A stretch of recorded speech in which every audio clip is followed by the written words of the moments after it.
Generation C. Who the hell are Generation C? Well, they are unique. They are digital natives. They are people who love communicating digitally and being part of a digital world. It is a psychographic. It is a psychographic because it's ageless. It's not about being young or old. It's the first time in history we've had a generation that's psychographic, and it's growing. Just as people get into digital communication, so Generation C is growing. Now, I was going to cover this week how you target Generation C influencers, but something really simple and more important. And I'd also like to thank Sarah Newton and her host Boishma for getting in touch with me. And part of that conversation was all about who are all these different generations. And I'd like to make it really, really simple for everybody to understand who the different generations are. There are boomers, there are Generation X, Generation Y, Generation Z. Whatever magazine you read, whatever source you go to, they'll all say their ages are different, and it's unbelievably confusing for everybody. So, we're going to make it really, really simple. Are you ready? 2 questions. The first question is, the most important thing about generational studies is that it's all based on trying to find the kernel of common experience. Now, the kernel of common experience gives a generation an aspiration, something that they all collectively look up to being part of. So, here's the really simple way to understand it. Boomers.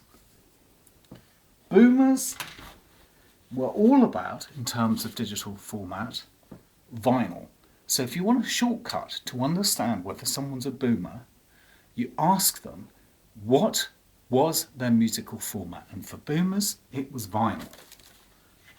For Generation X, it was tapes, Ultravox and Frank being 2 examples. For Generation Y, it was CDs, moving into iTunes, and shortly afterwards, MP3s. Now, Generation C are unlike all the others, and there's a very, very good reason, because core to Generation C is not only the desire to download and listen, but to share their music and talk about their music. And Last FM is one of those brands that allows you to do that.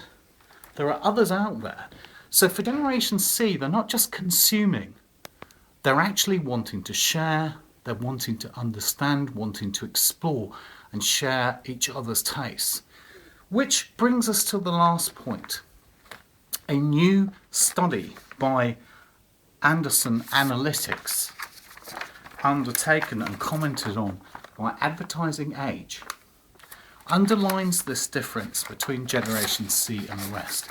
Generation C, the Twitterers who are Generation C are known as superconductors.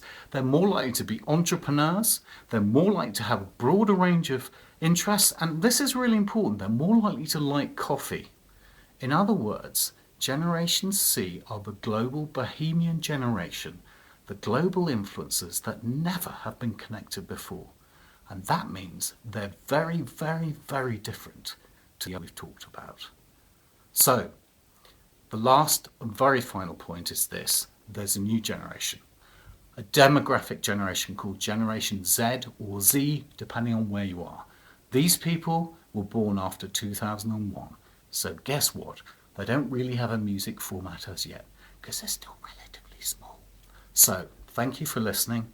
We'll carry on our exploration of Generation C, and thank you for all your contributions. Bye for now.